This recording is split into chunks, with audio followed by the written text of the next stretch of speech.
Bonjour et bienvenue chez AWS Europe.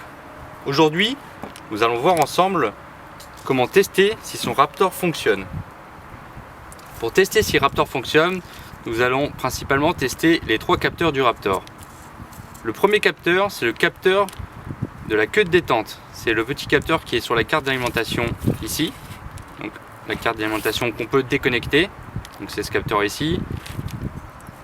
Après, on a le capteur de cutoff lever. C'est le petit levier situé sur la carte principale. Et le troisième capteur, c'est le capteur de selector plate qui est à l'arrière. C'est ce petit boîtier. Je reconnecte la carte d'alimentation.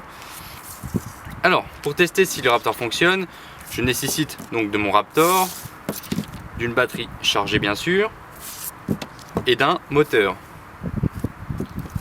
Pour commencer, je viens brancher mon moteur à mon Raptor et je vais réinitialiser mon Raptor en le programmant.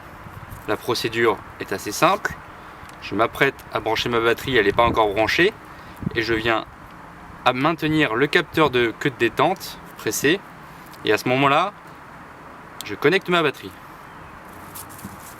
J'attends 2 secondes, je relâche mon capteur de queue de détente, et à ce moment-là, à chaque fois que je vais appuyer sur ce fameux capteur de queue de détente, je vais attendre un petit bip provenant du moteur.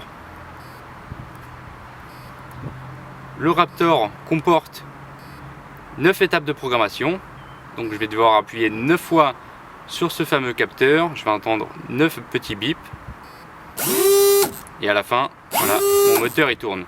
Donc là je vois que mon Raptor déjà fonctionne, l'alimentation, que mon capteur de queue de détente fonctionne, et en plus je vois que le frein actif moteur fonctionne aussi, parce que à chaque fois que je relâche ce fameux petit capteur, le moteur s'arrête instantanément.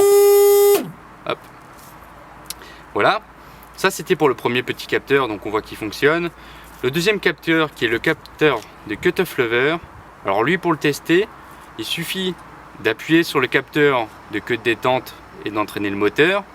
Et normalement, si ce capteur fonctionne, quand j'appuie et je relâche ce capteur, le moteur devrait s'arrêter. Donc on va essayer ensemble.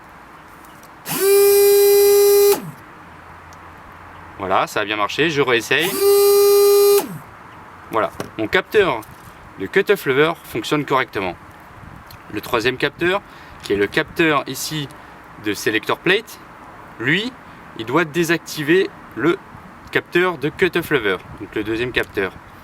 Le principe est simple pour le tester. Maintenant que j'ai testé le capteur de cutoff lever et que je vois qu'il fonctionne bien, je vais appuyer sur mon capteur de queue de détente, le moteur va se mettre à tourner, je vais maintenir pressé le capteur de selector plate, le capteur numéro 3, et là, en manipulant le capteur de cutoff lever, il devrait rien se passer, le moteur est censé continuer de tourner. Donc c'est parti.